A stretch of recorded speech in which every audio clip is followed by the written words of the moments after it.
That is, one, we decided that we are going to postpone the paper topics a week because we want you to get more sort of material and more oriented. That is, we should finish this, and then you should read The Way Back into the Ground of Metaphysics, which is going to be in the reader before you write your papers. And I'm going to give you a new syllabus on Tuesday, telling you the new things that we're reading and the new deadline for the papers. But it's going to be October 8th instead of October 1st. And we're going to pass out sample paper topics on Tuesday. So you won't feel, as you do now, you're sort of worried that papers are coming up fast and you haven't got an idea what a paper would be like. We'll help you. Any other, that's the kind of problems that you could tell me, but you tell Liz, and Liz tells me, which works fine. Or you could put them on the website, and then I would see them, or Liz would see them. Okay, so I already said you should read the rest of Basic Problems for this week or today. In fact, I'm not going to get much further than the middle, but you should certainly read the rest of the book and this one appendix, this page, pages 177 to 80, for next week. I can't tell, because it takes longer than I think, because it's so much more complicated than I think. It's so deceptively simple that I can't tell whether I'm going to finish it on Tuesday or it's going to take the whole next week. Probably we're going to stay on this for another week, because we still have all the stuff about the emotions and ground and basic emotions and wonder to do. And I don't know yet how complicated that is. I can't tell. Not today. We're certainly not going to do it today. So now I'm ready. What I'm going to do today is so many people came to office hours and other times and grabbed me to ask me, on the one hand, good questions, but on the other hand, questions that showed me that I had gone over this too fast and that I left so many loose ends that there were lots of questions. So, and learning by talking and giving answers to those people's questions, I think I can say more clearly and do a Heidegger kind of recapitulation. It's fitting, I just realized, for this book to keep saying the same thing over and over, and hopefully clearer and clearer. So first, I'm going to make comments on the difference between historiography and history. I thought I was very sort of quick about that. I just said historiography tries to get the facts about the past, and history is concerned with telling us something that's important to us now in the present. But now I would try to divide it up into a lot more subpoints. But first, it's true that historiography wants to get it right about the past for its own sake, and history is interested in what is alive and governing us now, to talk like Heidegger, which he says on 35, which is such an interesting idea. The top of 35, the future is the beginning of all happening. Everything is enclosed within the beginning, even if what has already begun and what has already become seem forthwith to have gone beyond their beginning. Yet the latter, apparently having become past, remains in power and abides. Everything futural encounters it. So, as he says in Being in Time, the past goes ahead of us. And so, if you're interested, when you do history, you're interested in what is still determining the clearing and what makes sense for us and intelligibility for us, and what is already sketching out our future, because that's the kind of thing that it makes sense for us to press into in the future. So it's both restricting our future. That's one of the things it's doing, and dangerously it happens. It didn't have to be that way, but that's how it is in the West. But it's also got resources in it that have never been exploited, which could give us an even better future than they ever, even better than the pre-Socratics. And history is interested in doing all that, finding out what's happened and how it's governing us, and what's good about it that it's governing us, and what's bad about it, and so forth. And Foucault said, and that's sort of an interesting phrase, that the kind of history he was doing was the history of the present. That's a kind of one-liner for what Heidegger's doing. We're going to understand another one. My way of putting it would be we go back to the Greeks to understand their world as what set up our world. So that's And that's what I already said. But I think there's two more things to say. It's interesting that when he talks about how historiography tries to make the past relevant by seeing how much it's like the kind of things we have and kind of problems we have and ways of looking at it. I mean, you're used to that, I'm sure, in other courses and in books, which try to say, oh, it's amazing how much the medievals were really just like us, or the Greeks were just like us. And sometimes historians do it very consciously, and sometimes they do something much worse. They don't even realize, but they just treat them as like us. That is, they use our concepts, our understanding of being, to talk about what was going on in Greece or in medieval times, as if there were such things. And I'll give you some examples of this. Heidegger's talking about this on 47, complaining about it. Well, let's see, 47 is an example already. Let me see.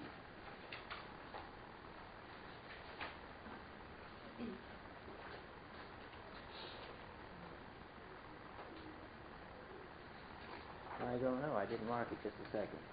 It's all around this business of reading back that way. Well, I'll give you examples, and one of them, his example. But his example is nature on 47. And this is a very Kuhnian story. He says, we just assume that Aristotle and Galileo and Einstein were all talking about the same nature and getting it righter and righter about it. So we can say, well, we know a lot more about nature than they knew about nature. But they had something entirely different. Something entirely different showed up for them. This kind of physis, that nature was for them, this welling up of things. And nature, and Aristotle, he doesn't talk about it here, was interested in how to have an understanding that bridged common sense and theory in such a way that you could use the same basic concepts like form and matter for both. And he thought it was successful if he could. And now we have just given that up and done something else, have a theory about nature which is utterly discontinuous with our ordinary experience of nature. And Heidegger isn't saying one is good and one is bad. He's just saying, don't think that there's just one meaning for nature. And he's talking about that on 47 and 48. But you can think of all kinds of examples. Foucault, who's always applied Heidegger and very interesting, in his book, The History of Sexuality, says this sort of amazing and outrageous thing, that there was no sexuality until the 17th century, by which he means that we combined genitals and reproduction and good, pleasant feelings, what he calls aphrodisia, and character, because we think the sexuality was the key to people's character, or at least Freud did. All of this into some natural kind, which we think really causally explains a lot of what people do, called sexuality.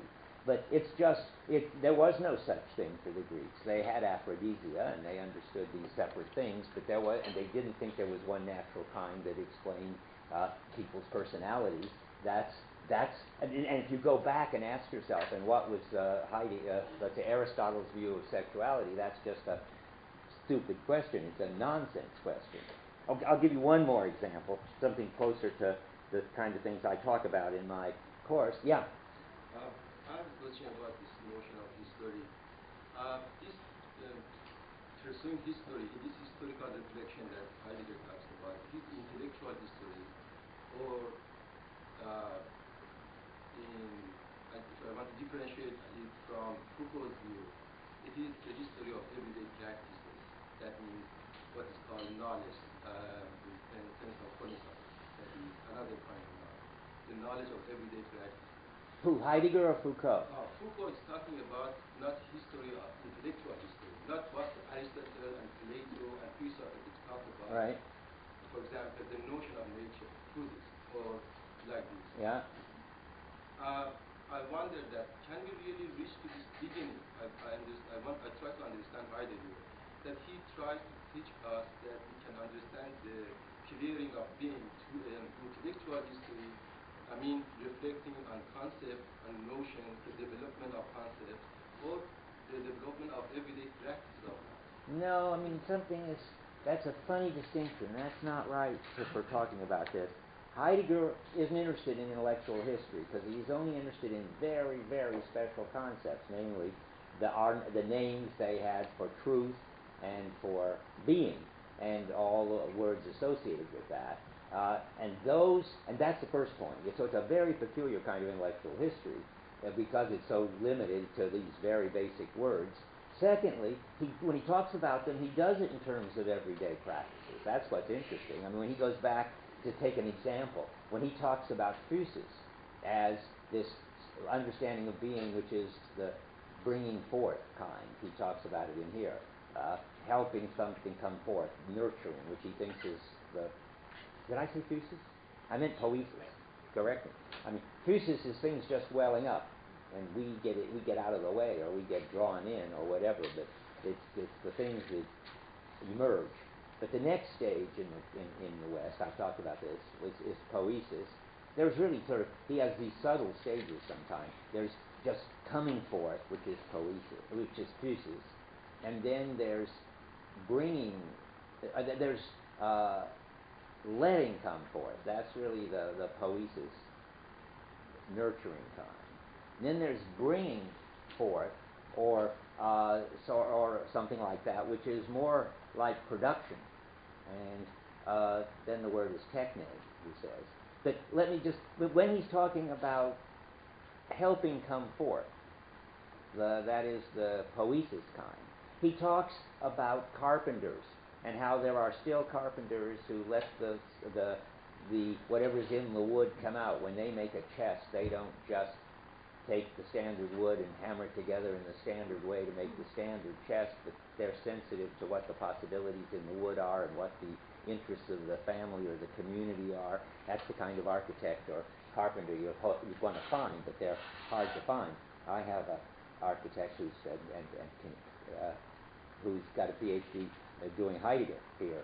So he's a good kind of, he's terrific.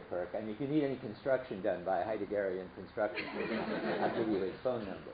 But what's important is this big fancy word, poesis, is going to be for Heidegger tied up with the most basic practices, because it's going to be about how people behave all the time. And I think probably Foucault is the same. I don't want to talk about it and think about it because most of you haven't read Foucault. But enough to say, Heidegger, I don't even know if I put my finger on it completely, but it's not intellectual history. See, that's historiography. That's trying, Heidegger would say, to get clear what these words mean in terms of some kind of definitions that we can sort of make on the basis of combination of what they wrote down and what we believe, something like that. That's historiography. But Heidegger thinks we shouldn't be reading our concepts back into them, and we should try to find out what their words mean by trying to understand how they were attuned to things. On page 3, he has a lot of typical Heidegger words, which I never mentioned, but which is important, that he's interested in. I don't think I read this, did I? In the second paragraph, he wants to attune his questioning to the basic disposition. You're going to hear a lot more about that. That turns out to be wonder. And put it more, we will allow this basic disposition a first resonance. That's all very Heidegger talk. So we should get in tune with or resonate with a certain basic experience, but that experience is a word Heidegger wouldn't like, a certain mood, you could say almost, that they had, and so forth. So it's pretty different than anybody but Heidegger. Okay, now let's see. I was going to give another example, but I will just say it fast because, anyway, another one would be love. You don't go back and ask sort of what romantic love was for the Hebrews and for the Greeks. If you're a Heideggerian, you wouldn't be interested in anything as ontic as romantic love. But if you were, and doing history instead of historiography, you'd want to know how we ever got the notion of romantic love and how the troubadours put it together out of things from the Bible and other poetic things, and Dante articulated it or reconfigured it, I don't know which, and made it possible for people to have romantic love. So again, you don't go back and, as if this thing was just something that people always understood, or that we just discovered that they had it, they just didn't have a name for it. They didn't even have it, Heidegger would say, and rightly, I'm sure. Okay, let's see now. I see the quote I wanted, where he's saying it doesn't mean the same as, we shouldn't assume that things have the same meaning for them as they do for us now. He's on 33. The top. It's certainly possible to consider the past from the viewpoints and according to the standards of the living present. That would be the wrong way to think about it.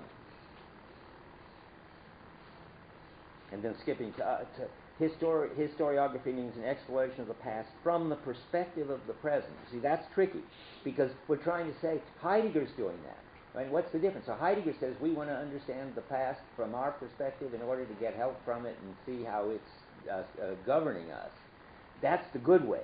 This other way, understanding the past from the perspective of the present, is to read our standards, our distinctions, and so forth, back into the past. The 4 lines from the bottom. Conversely, the standards may be taken from the present and applied expressly, and so forth. That's the bad way to. That's historiography. I think he thinks it's not bad. When he's careful, he'll say it's correct. It's just not true. That means if they get something right. If they don't, well, sometimes they get something right. Well, not when they're trying to talk about sexuality or romantic love, but they get the way the concepts were used and right. But it's just correctness. It's not, doesn't reveal anything. And then he says we here in this these lectures do historiography, but in order to do history. Right. So That's good. Just one tool with him. Right, and that's important because he wants to say, and people criticize Foucault sometimes for not getting the history right. Well, Foucault's trying to get the history right. He spends lots of time spent a lot of time in the archives of the Bibliothèque Nationale reading these old books. And Heidegger certainly wants to get the history right. When I think I told you this, when he said that for Homer, aletheia didn't mean correspondence, ever. It meant revealing. And then another philologist, Friedlander, said, no, look, here are passages in Homer where Homer uses aletheia to mean correctness. Then Heidegger said, uh-oh, and took it back. Because his historiography was just wrong. So, of course, you want to get that right. And then you want to do something else. And similarly, you want to show how it's founded in history, the same way you want to show how truth is correspondence. So statements that are true, that correspond to the truth. That's right. You couldn't even do historiography, except from if you already had a certain understanding of being and were operating out of that understanding of being. Good. Okay. Now, I wanted to make one more point, which is sort of more me than Heidegger, maybe. But this keeps coming up, and people ask me about it. And I have clear views about it. I don't know if Heidegger has clear views about it or not, but I think you should keep your eyes open because I hope he does.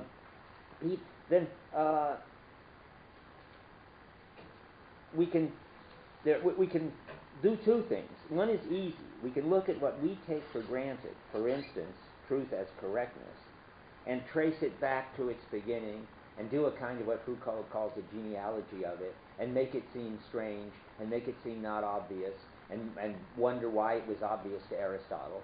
That's easy and interesting. But the other thing we want to do is find out what their understanding of being was, what different world they were in than ours. And for instance, discover how could you that what they really thought was that everything was welling up, or what they really thought was that everything was poesis. Well, the way I've been telling it, you can see the way I think Heidegger has to do it. If there was nothing left of the practice of Fuchs's practices, if we had no experiences of things, anything whooshing up, we wouldn't know what it would be like, what we're talking about. So what you have to find, and poesis, I gave you the example already with the carpenter. If we didn't have any example of what it was to let something come forth and to help something come forth, as the carpenter lets the chest come forth from the wood, we wouldn't know what the word poesis meant. So you have to start with some now marginal practices, obviously. I don't know what our marginal Fuchs practices are. What whooshes up? About moods. What? About Moods. I guess you're right. Moods, of course.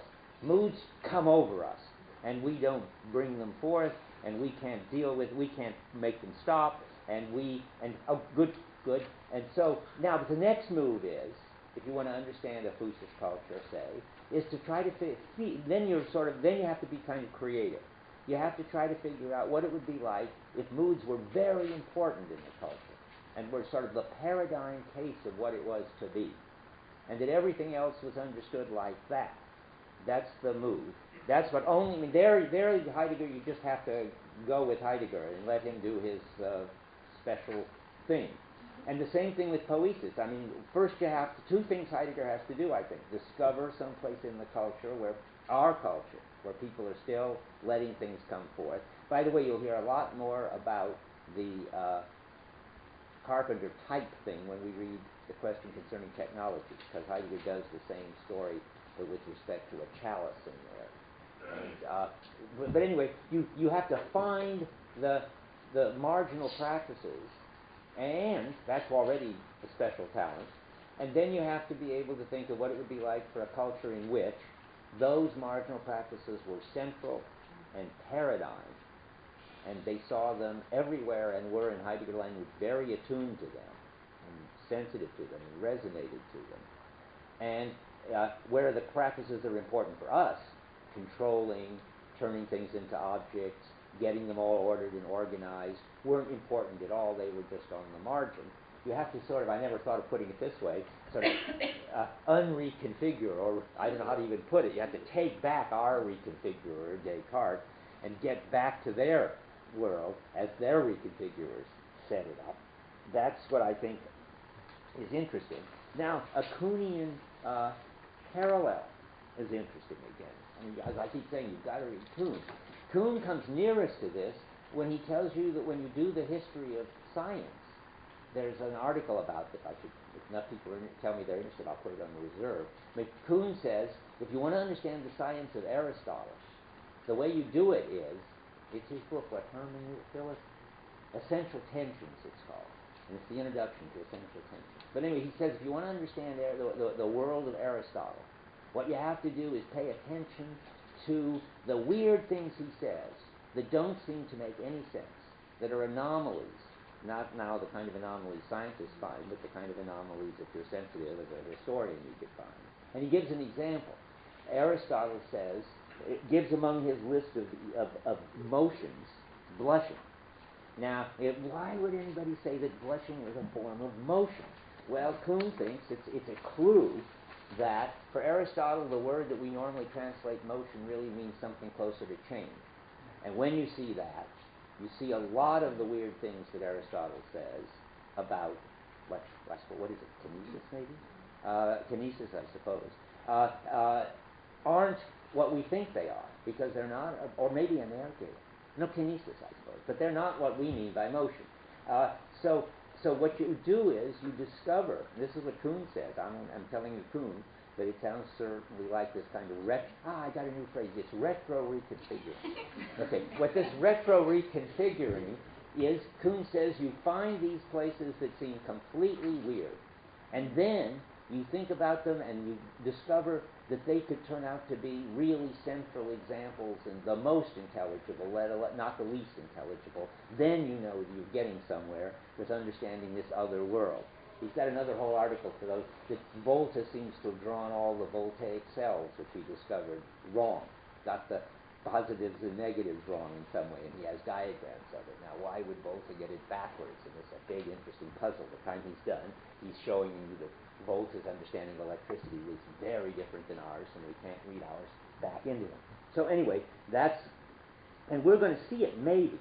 I haven't reread. I'm just about to read for the third time in the hopes that I will now understand it and be able to lecture on it. The part on these Grundbefindlichkeiten, these what is the translation? Basic dispositions. Basic dispositions. And it looks like he's going to show us that wonder is the Greek. I mean, my guess is going to be that we still experience wonder sometimes. But he's going to try to show us what it would be, but not very often. We got all kinds of other emotions that are much more dominant for us than wonder, which he goes through a lot of them. Awe, respect, and so forth. But anyway, he's going to try to get inside a culture in which wonder is the most dominant, the most important, the most pervasive, and most paradigm emotion, and so flip it again, reconfigure it, flip it from some margin in us to the center, and say, aha, now that's what it was like to be a Greek, up through Plato Greek. I mean, they've lost it by the time Aristotle comes along, presumably. Okay, that's more on. I said I was going to go back over things. Good. I hope. Is that all right now? Because we're never going to go back to historiography and history again. Only because we've got to go forward. Okay, now let's see. Okay, then there's this whole story about the essence of the house. I don't think it's all that important to get for this book, or maybe even for this course. I'm not sure about that. To get clear what these weird things Heidegger's saying about the essence of the house. But it certainly is important for understanding Heidegger, and it gives you a kind of little insight into being and time and the phenomena that he's got, if we get it right. I was telling you something about it, but I think I can be clearer because I was quizzed for an hour by one of the students. Remember I said there's a kind of familiarity you have with a house, Heidegger says, in terms of which you can find your way around in the house. And I said, and it's just like Wittgenstein, who says you've got a kind of familiarity with the world, and that's how you find your way around in the world. Heidegger says exactly the same thing in being and time. What I didn't say clearly enough is that this familiarity isn't some model you have in the mind, or a schema, or a belief system, or the rules for the house, or the something like that. It's nothing cognitive. It's nothing in the mind. I'm going to try to show you, what I discovered in this conversation was what a natural tendency one has to be a Cartesian, and how Heidegger is trying to say something un-Cartesian. The familiarity with the house is not any beliefs you have. Now that means, for instance, that whatever familiarity gets you to be able to use the doorknob and go through the door and then walk down the corridor and go up the stairs is not the belief that to get out the door you turn the doorknob, and the belief that there's a corridor outside, and belief that you get to the second floor by going up the stairs. There's no beliefs at all. That's the first thing. Well, then what is it? Well, the second guess would be, and I tried this, but it's too Cartesian in the end, but it would be a Merleau-Ponty-like move, which says, no, it's not in the mind. It's something in the body. It's not expectations. It's anticipations. That is, let's use a Wittgenstein example. Wittgenstein says, if you suddenly opened the door and found that there was a gaping hole out there, you would be startled. And you might say, I believe the floor was going to continue on the other side of the door. But of course, that's not a good phenomenological description. You didn't believe it at all. The next thing to say, well, I was just set to walk out that way. My body was all taking it for granted that there was a floor out there. That's much closer. But I think if you really start asking, but what does it mean to say that you've got this body set and that it's in your body, these anticipations? There's no phenomena you've got to go with it, I think Heidegger would say. Sometimes you do, but usually all you can say is that you're very startled when you find out, when you were just about to go out the door and you find this chasm. Yeah, Liz. Can you explain a little more what you mean by the distinction between expectations and anticipations? Oh, good, okay. By an expectation, I mean something mental. These words don't have this strict meaning. We have to give it to them.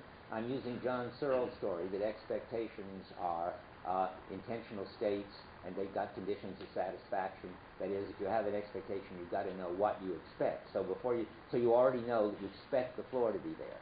Anticipation is a Dagfinn Philistol term. He's a professor at Stanford that I've taken over, which is like the Merleau-Ponty thing. It means that somehow I'm set to go out. I'm anticipating in my behavior a floor.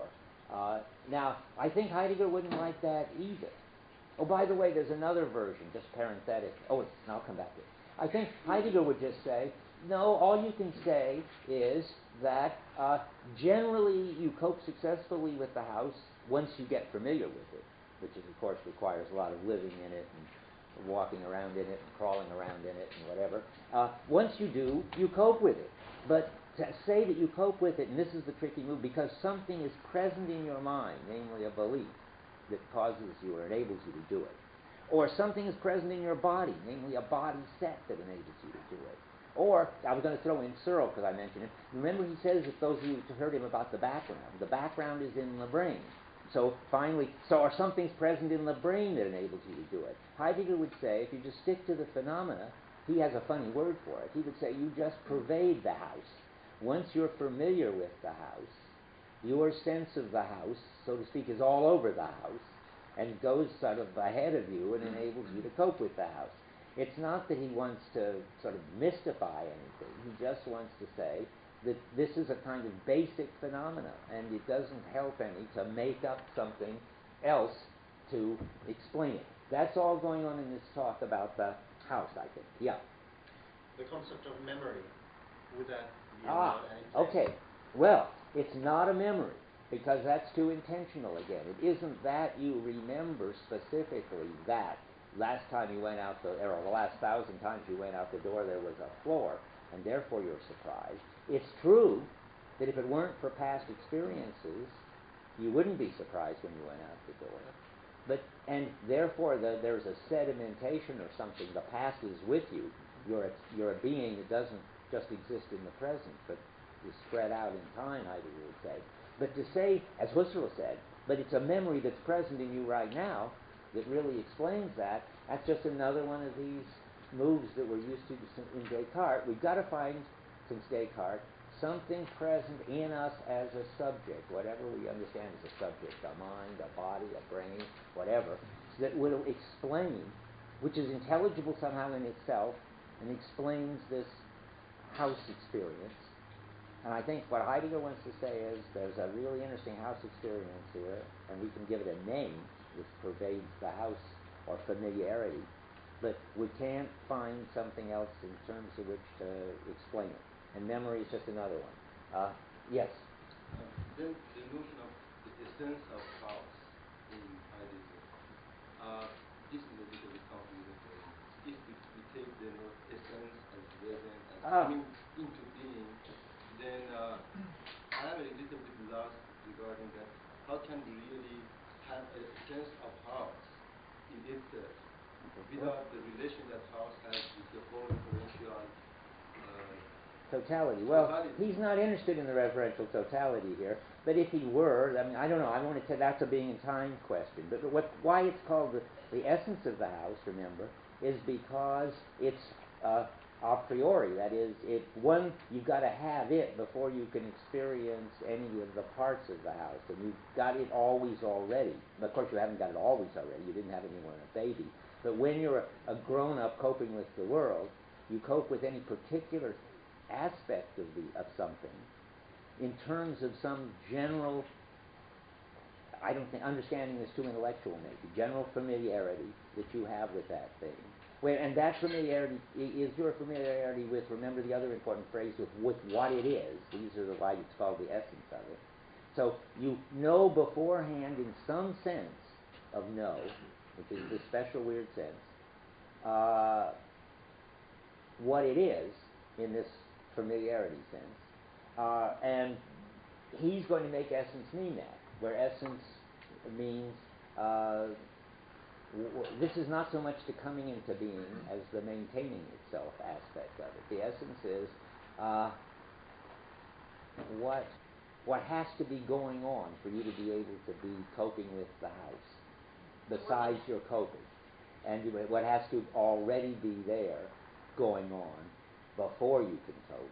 That's why this is an essence. Yeah? Are your memories of the house incorporated with your familiarity of it? Yes. You've got memories, and those are this intentional stuff, and you can remember various times you've walked out the door. But it's not, but that's been transformed. Incorporated would be a Merleau-Ponty thing. For Heidegger, if it's taken up by Dasein as part of its world, and they're no longer there as memories. I think that's clearly right. I mean, once upon a time there were past experiences, and even there are memories. Sorry, I didn't think there aren't any memories.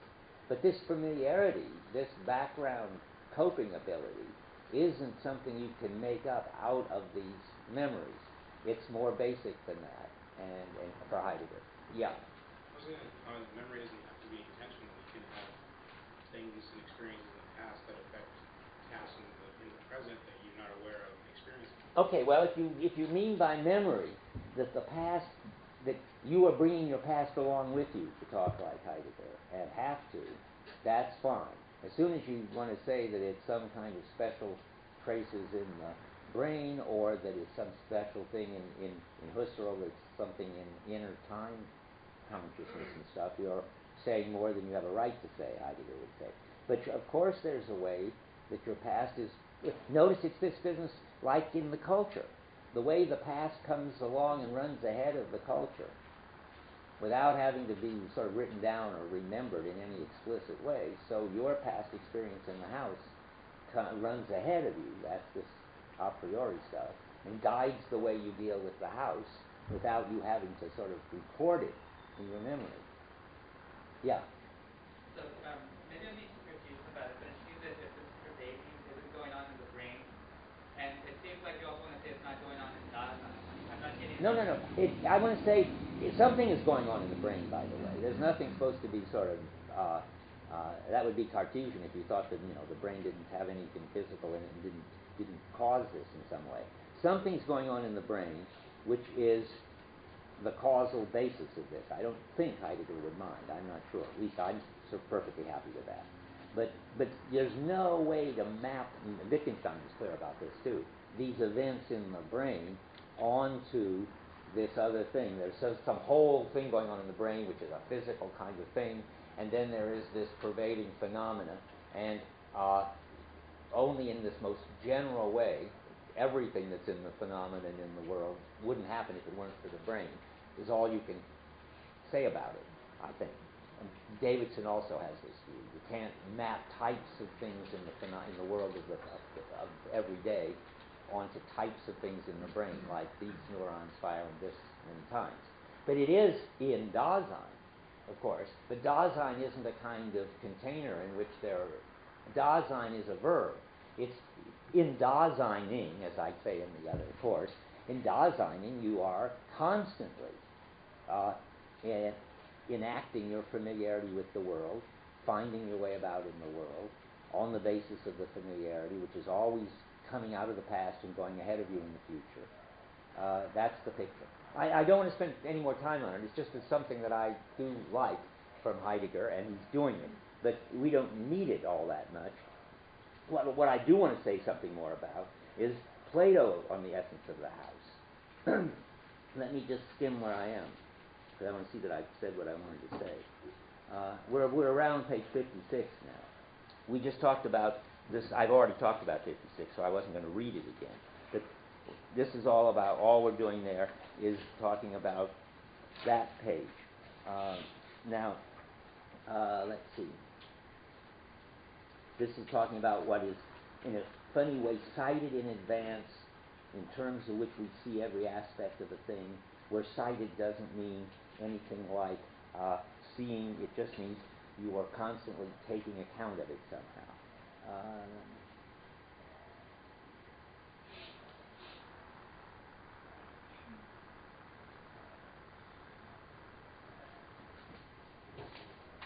What page is this? All on page 56. In a way, I want to say one more thing, I don't know if it's any help, but just as I keep saying that the clearing withdraws and lets you'll deal with things in the clearing, this is like a little mini clearing for the house.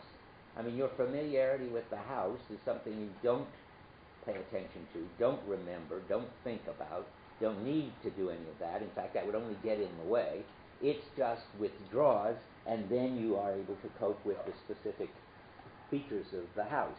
Now, what happens with Plato? Well, he makes, Heidegger says at the bottom of 58, yes, he makes a disastrous but philosophical move, but it's not so clear at all why it's disastrous, because Heidegger does so much work to get inside of it and see how right it is. And because he ends up making Plato hold a view very similar to the one he held. I tried to get the difference sorted out on the bottom of 58 and the top of 59 before, but I don't think there is supposed to be any difference. I mean, when this thing that's cited in advance isn't supposed to be something that's seen in the normal sort of way. Heidegger has a term, sich, which has sight in it, which is his name for this background familiarity. And he thinks it's a kind of sight, but not the kind of sight that you observe anything, he says. And I think he thinks that Plato has this too. And he thinks that that's got to do with the essence. That's not yet the wrong move. In fact, I'm more and more convinced that in this book, he's trying to make Plato as right as he possibly can. And he's got even further pro-Heidegger things to say about Plato. In the end, there's something, as I said last time, about Plato wanting to get things too much present. That doesn't get emphasized. Yes, John. Okay. Well, one correction. It's yeah, what did I write? How do you spell it? U-M. U-M. Oh, I see what I did. Okay. You wrote in sight. I see. Sich. This is the around, and this is sight. It gets translated circumspection. Not that that helps much. But that's literally what it says. Okay. Now, let me go on to what I discovered. Oh, John, there. Actually, I will ask this question. So, last time you were trying to argue that the presentation of Plato's view was going to be shown to be an error. Yeah. And now you're saying that it's difficult to tease out where Heidegger would actually distinguish. Yeah, I'll tell you what I think now. This time I reread it. There's something disastrously wrong, all right, about Plato. He says that in so many words. But you'll have to figure it out for yourselves, too, and we can talk about it and come to office hours and talk about it. I mean, I'm not sure there's anything wrong with Plato's view about the ideas when Heidegger gets done explaining what an idea is. But what's wrong is that Plato makes this thing, which I talked about last time, this move where he doesn't understand the clearing. Or let's put it this way, he doesn't understand the clearing as the style or the understanding of being that lets everything show up. He doesn't, because nobody in Greece understood that. All Plato seems to understand, but he gives him a lot of credit, is physis, namely a certain way that things show up. We'll get to that. I mean, let me see, because I'm amazed. Maybe I'm hallucinating. This time through, I couldn't believe how far he went in taking over Plato and giving a whole new reading of the ideas, and of course something that is so against the way we've been taught it in all courses. Now let's see what I want to say here. So the idea turns out to be something like, he says at the top of 61, the dominant look. And that sounds now wrong. And that's what I was talking about last time. And he says that, and this is the last paragraph where it sounds wrongest. The last paragraph on 61 of that section, that is. The reason the Greeks understand essence as whatness is that they in general understand the being of beings, physis, is that what it is? Ousia. That's ousia, isn't it? Ousia, as what is constant, and in its constant is always present, and its present shows itself as a self-showing, offers its look, in short, as idea. Now that sounds pretty wrong-headed. Only on the basis of this understanding of being as constant self-opening and self-showing presence, and that's physis, all right, is the interpretation of the beingness of beings, hence of ousia and idea possible. Well, that is a hard paragraph, and I don't think one can understand what it's all about until you get to productive seeing. So we have to go to productive seeing. And when you get to productive seeing, it looks like it's going to turn out to be okay to believe in the self-showing presence as the remember what we're trying to find out is something that makes truth as correspondence possible. And it turns out Plato's name for that is idea, as essence. because let me just give you the feel for this, because even in the house story, once you have this general familiarity with the house, then you can say true things about it if you want to. The doorknobs are the way to get doors open, and on the other side of doors are floors and so forth. You can make all the correspondence claims you want, but always on the background, in the horizon of this general familiarity with houses. So it turns out that the house story is giving you some kind of story about something which is more fundamental than correspondence. And the way he's setting up Plato's ideas, they do that. They explain, or, he says they don't ground it. They show why. They show how correspondence is possible and how you can't ground correspondence in anything else. And yet, these ideas do something that makes it possible. And that something is truth, and that something is aletheia. And Plato gets more and more to look awfully much like what Heidegger wants. Remember, what Heidegger wants is that the Greeks got it right about aletheia, but they didn't problematize it, reflect on it, understand the implications of their story about aletheia. At the beginning of chapter 4 says, aletheia, the title, aletheia as experienced by the Greeks, though not interrogated by them. And remember, the most important thing I said last time, my real insight so far in learning this book, and I tell you, this book, and new to me. I mean, the basic idea, I'm sure, is that aletheia as disclosing is, the Greeks understood it as physis, that is, as the way things come into appearance, and out of concealment, how they appear out of concealment, and that was, for the Greeks understood that was they took for granted that. They didn't think about it, and on the basis of that, they thought about correctness. Now, here's the important move. What they didn't understand was that physis, namely coming out of concealment, is itself one name for the understanding of being. That is, it's the first of the names. It's the first understanding of being, namely that everything. Remember, he keeps saying the being of beings. Remember the S is physis. That physis is the beingness of beings. Okay, now here's the thing you got to get clear.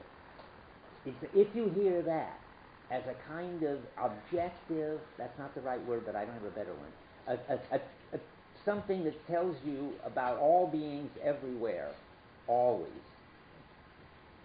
namely that they are welling up and unconcealing and so forth, you already made a disastrous mistake.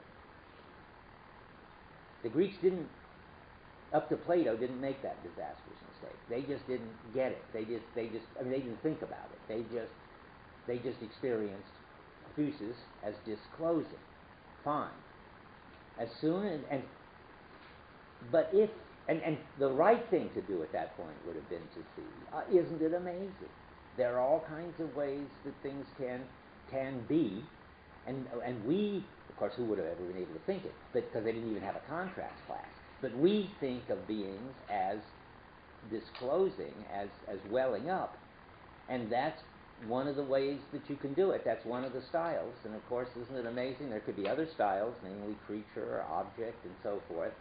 This is perhaps the most interesting style. We Greeks are pretty smart, but it's just a style. All physis names, let me say it in Heidegger jargon, is the being of beings.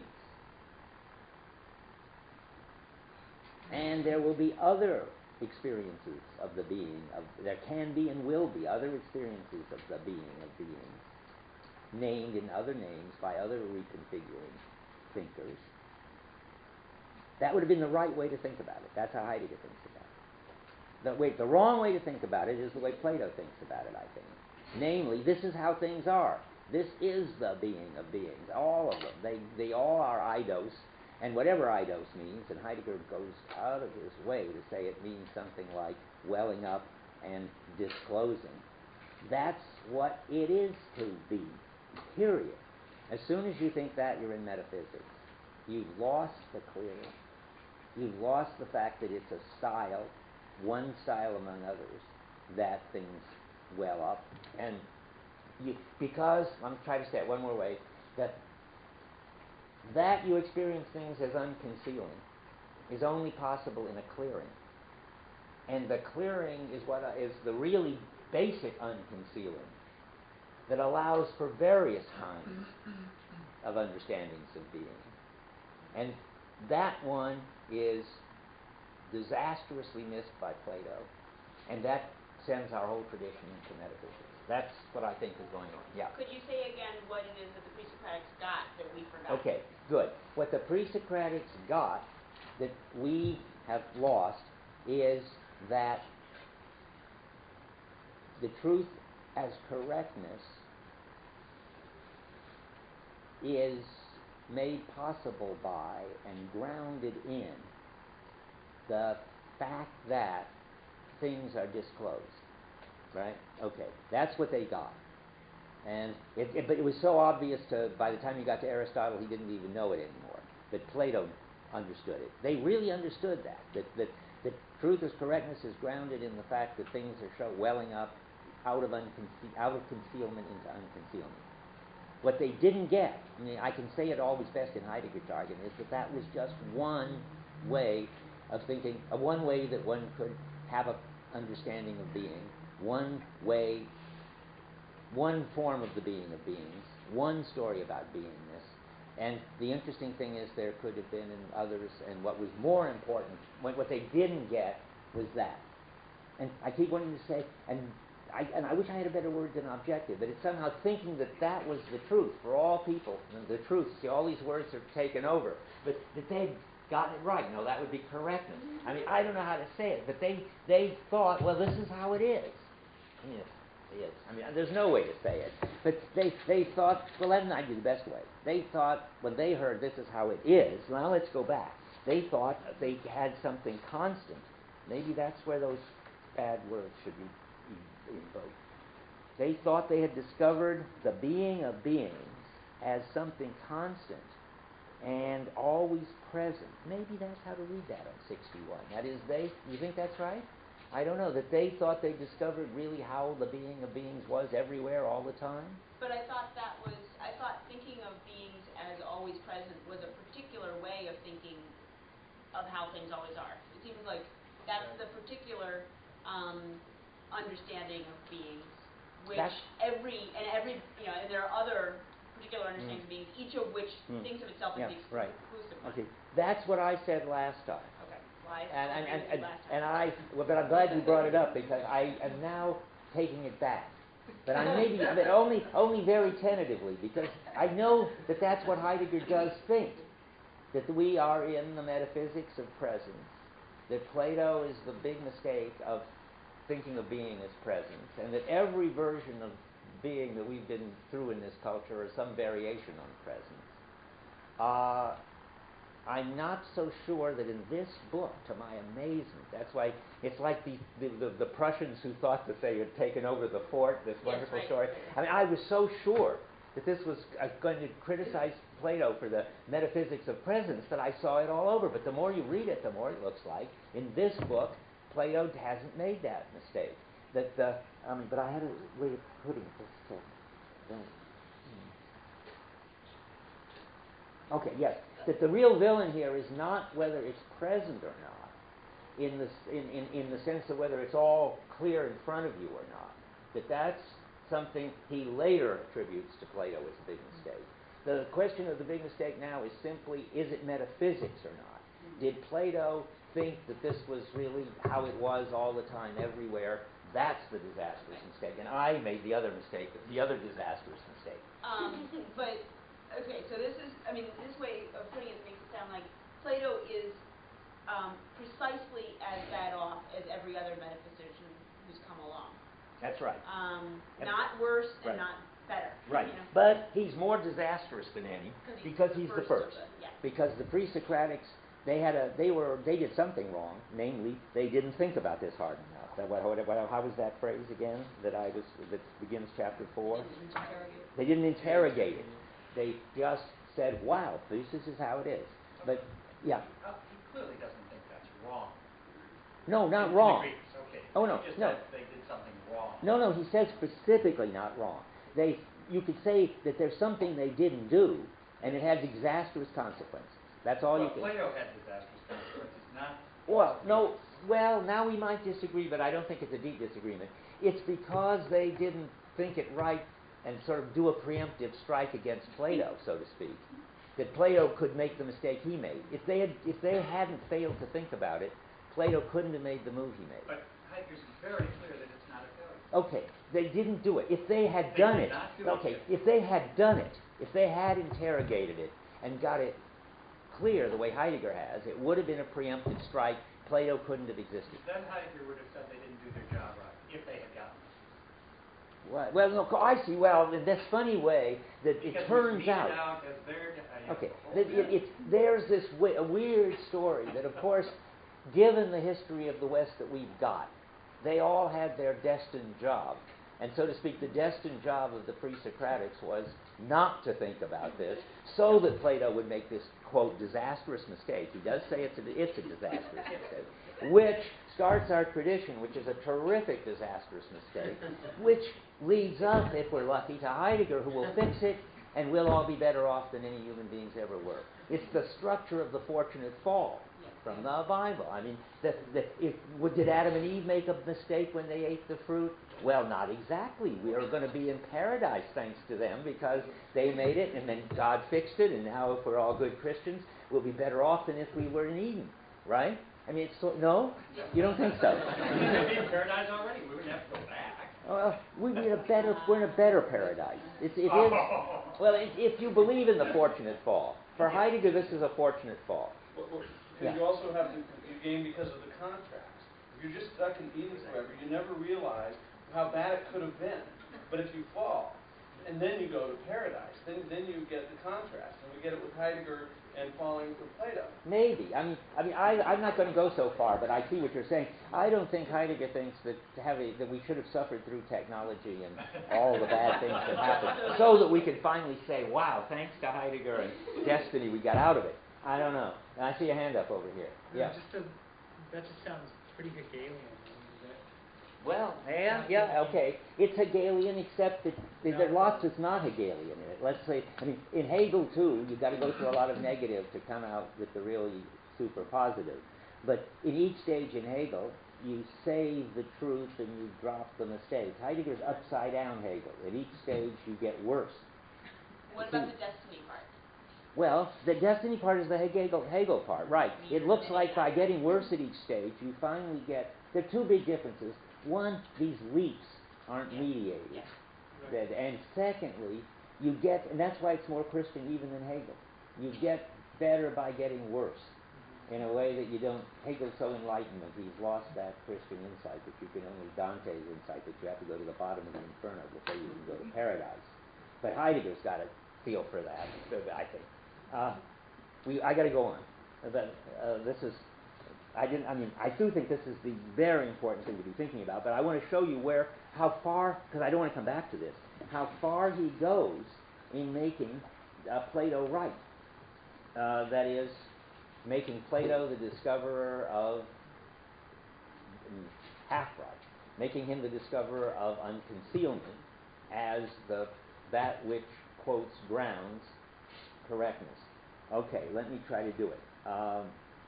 It starts when he says that that the idea is an exemplar on page 75. He talks about, at the very middle, the what of something, which is the essence, of course. What an individual being, a table is, its look, its form, its structure, is not gleaned from already present at hand individual tables, but the reverse. These individual tables can be fabricated and be present at hand, ready-made, only if, insofar as they're produced following the exemplar of something like a table in general. Now, my clue is that he's going to make the ideas like mini works of art. And I think I can show that. Remember, the work of art is an exemplar that shows up to the whole culture what it's up to.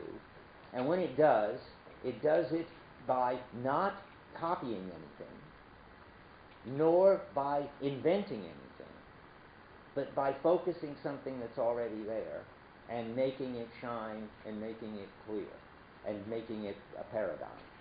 I believe that's what he's going to say the ideas do. And I'm amazed. I was so set to see something else that now I'm completely stunned. And maybe I'll have to take this back. But on 76, he's talking about it. About 15 lines down. This bringing into view, this is Plato now, is a peculiar seeing. That's sure. This seeing does not see by staring at what is present at hand or otherwise and so forth, but instead is a seeing, as this seeing first brings before itself that which is to be seen. It is a seeing that draws something forth. And that's the Fusus story. Not a mere looking at, well, no, that's the poiesis, sorry, that's poiesis. Draws something forth. Not a mere looking at what is standing about, waiting, and so forth. It is not a mere noticing of something unheeded. The seeing of the look that is called the idea is a seeing which draws forth, a seeing which in the very act of seeing compels what is seen before itself. Now that all sounds a little bad, and if you know more late Heidegger, but I don't think it's meant to be bad here. But I'm not sure. Therefore we call this seeing which first brings forth into visibility that which is to be seen and produces it before itself, productive seeing. I'm experimenting with the view, so you can go along with me. The productive seeing is like the way that the artist creates the artwork. And because what the artist does is bring something forth which is not a copy and not an invention. He certainly keeps telling us that about the essence on 83. Can I ask a question first before, and you can put this off until later. Can you say a little bit about what the before itself means here in this? Well, I think it just brings it out into the open, is all I understand. Okay. Brings it out before itself and everybody else. Good. What it is to be a chair, or a house, or anything. Okay, on page 83, the first full paragraph. Consequently, the essence and the determination of the essence do not admit any foundation of the kind that we find in the field of factual knowledge. The essence of something is not at all discovered like a fact. On the contrary, it must be brought forth, since it is not directly present in the sphere of immediate representing, can't be an intending. To bring forth is a kind of making, and so there resides in all grasping and positing of the essence something creative. Well, that's getting interesting, sounding like the work of art, not representation, but it's not pure creation either. He talks about that on 77 somewhere. Let's see what I've got here. Okay, the top paragraph. For the Greeks, the essence is the positing of the essence of the stand within a peculiar twilight. The essence is not manufactured, but it's also not simply encountered. Well, at least that's true of the work of art too. Maybe I'm falling for some similarity that isn't important. Like a thing, instead it is brought forth in a productive seeing, out of invisibility into the visible, out of what is unthought into what is henceforth to be thought. Well, you could say all that about the work of art. That's sure. And I'm wondering. And then the next paragraph. Then what about the foundation of the grasping of the essence? What is the actual focus, which is the focus of our question? If this grasping is a productive seeing, a bringing forth, it cannot conform itself to something already present in order to glean information. It's the productive seeing that brings forth the essence in the first place. And in productive seeing, conformity to something pre-given is not possible because the productive seeing first brings about the pre-givenness and all that sort of talk. The productive seeing, I'm skipping into the next paragraph, of the essence is not founded, but it is grounded. That is, accomplished in such a way that it's bringing itself upon the ground which it itself lays. That grounding talk, of course, also reminds you of the end of the origin of the work of art, and I wonder. So, and it's, let's see now. It focuses a previous rough way of dealing with something, I think, and that's what I've been saying. That's what it seems to do, because it's something, what could it be? It does something with something that's already there. It doesn't invent anything, but it doesn't represent anything. It's a way of seeing which is adding something important. It's finding the paradigm case, and by finding the paradigm case, sort of lighting up and making most intelligible something that was going on in an obscure way already. That's my current gizmo. And it's like, and this is amazing, and I wish we'd talked already about language, because it's like original naming, it turns out, he says on 72. When he's asking this question about how could something both be a kind of agreement with something and yet the thing isn't there yet to agree with, he says at the end of the paragraph, perhaps genuine naming and saying constitute an original positing of the essence, although certainly not by means of agreement and convention, but through denominating speech which provides the standard. Well, I know what he's talking about there, and you can give funny examples, which I was going to wait till we got to the language part. If you decide, if you name what the people in Marin do as being laid back, then it isn't as if they're already laid back and you've just finally represented that. But it isn't as if you invented it whole cloth and nobody would go around and take it up and go around and say, yeah, that's what they are, laid back. But now you say it, they'll be more laid back because they understand what they are, and they'll do like one of them did it from my house, call up and tell the kids to turn on the hot tub because we're coming home now, and so forth. And the same thing, I suppose, for swooning, which is another example like that. I mean, there weren't any swoons, but people didn't just invent them out of whole cloth. I mean, obviously there was something people recognized and people were doing, but once they got clear about who swooned and when, then a lot of women swooned in a lot of swoonable situations. So that's the function of original naming. Something that you name catches on and becomes a way to talk about something. And then that something gets clearly in focus.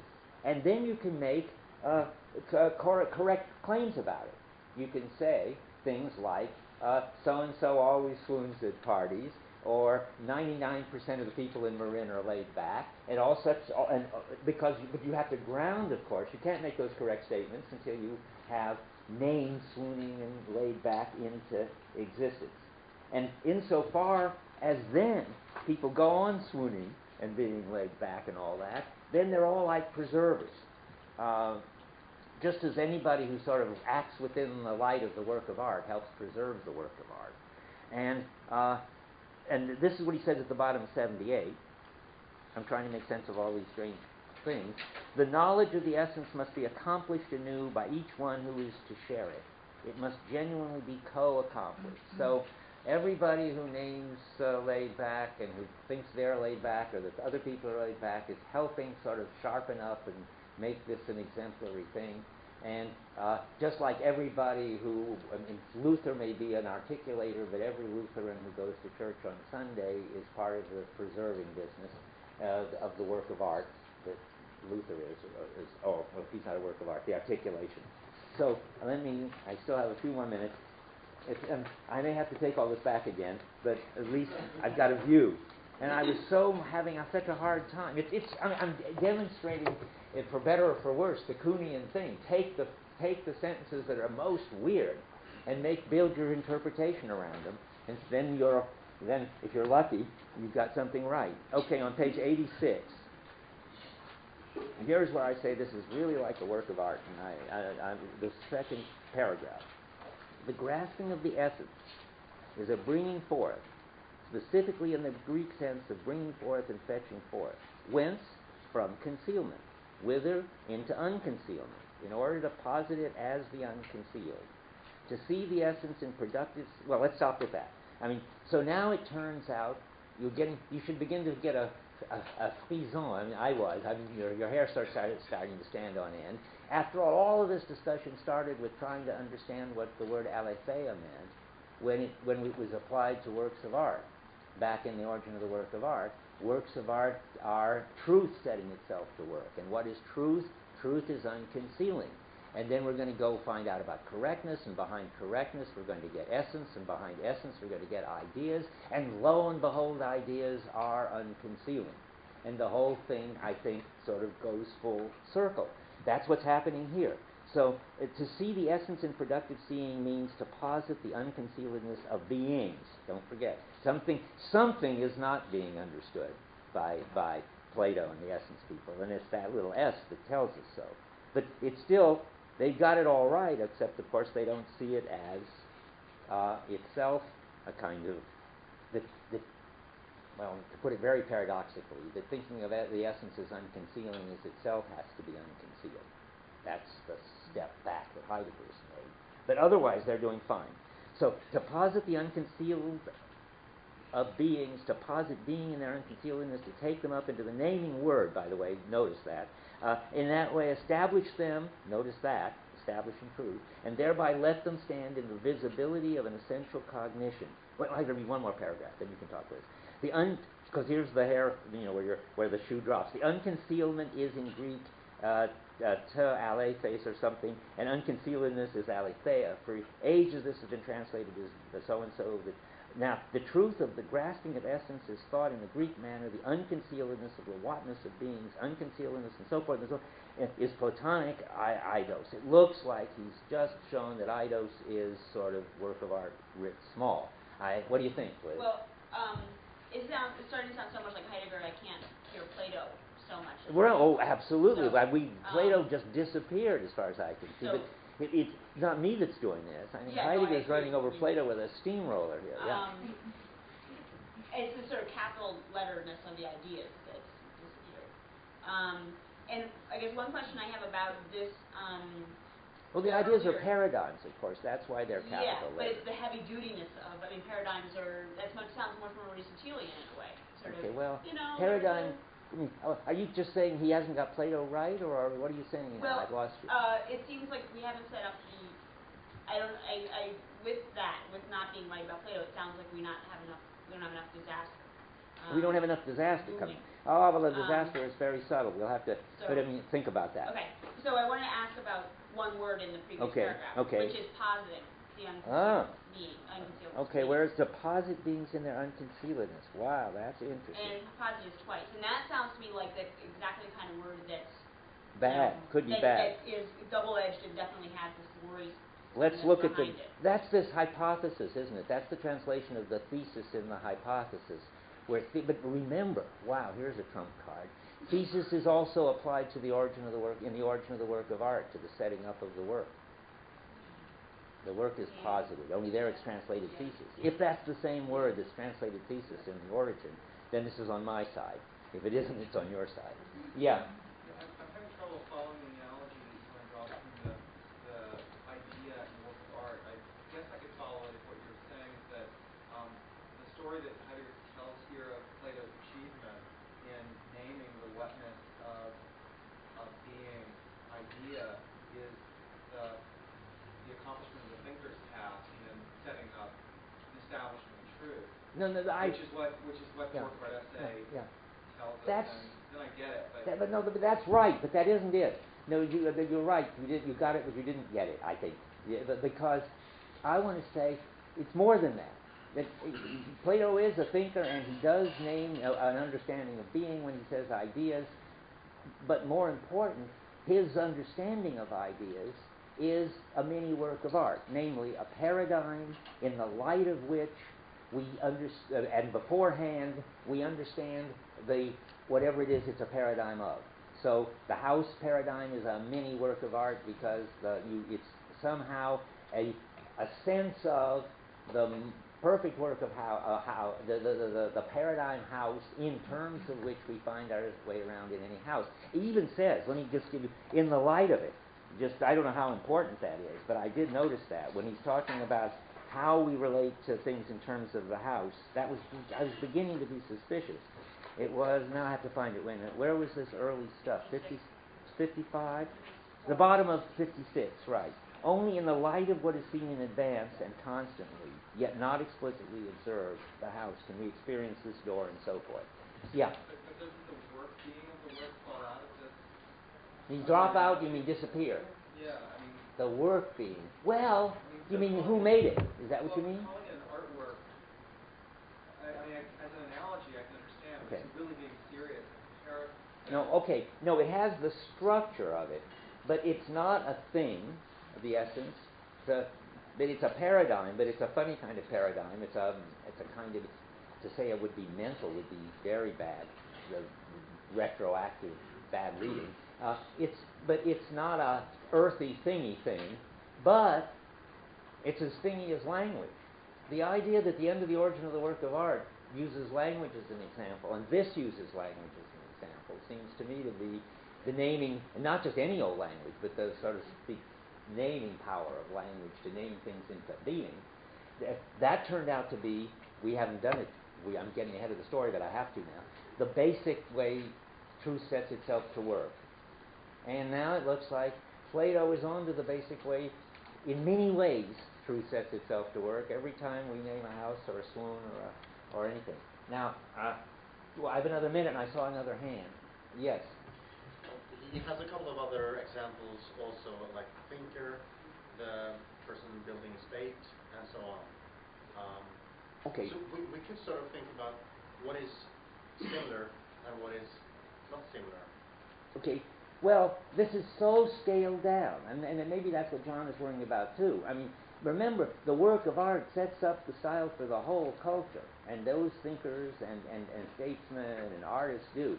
All we've got here is that somebody or somehow the language or just I don't know what gets us able to have paradigms of simple things like houses and swoons, and makes it possible for us thereby to encounter them, and sharpens up their intelligibility. And it isn't the job of an artist or a thinker, because it's not a big deal job, like getting the style of the culture. And it isn't really anybody's job. Heidegger will say, you don't know maybe, but he says language speaks. I mean, in the end, it's going to be just the way language works. But Plato didn't think of it as linguistic, of course. That's a much, much later thing. In Plato, it's just the way, I don't know, things are, that there are paradigms, and he calls them ideas, and they don't represent, and they don't invent, and they tell you what something is prior to you're making it possible for you to encounter any particular thing and make correct statements about it. And I don't mean to say, I mean, it's only, and maybe that's what John is saying, a mini work of art in the sense that it is structurally isomorphic with it. That he's given ideas a similar but scaled down job, way scaled down, that he gave to truth setting itself to work. And he thinks that that's Plato's great discovery, that just as works of art were truth setting itself to work on a big scale, undisclosing, Plato sees that every idea as a paradigm is truth setting itself to work on a small scale. It's also a form of disclosing. Anyway, now you've got something to challenge and to check against, and you can see whether you think this is right or not. I guess I should stop there. Okay, good.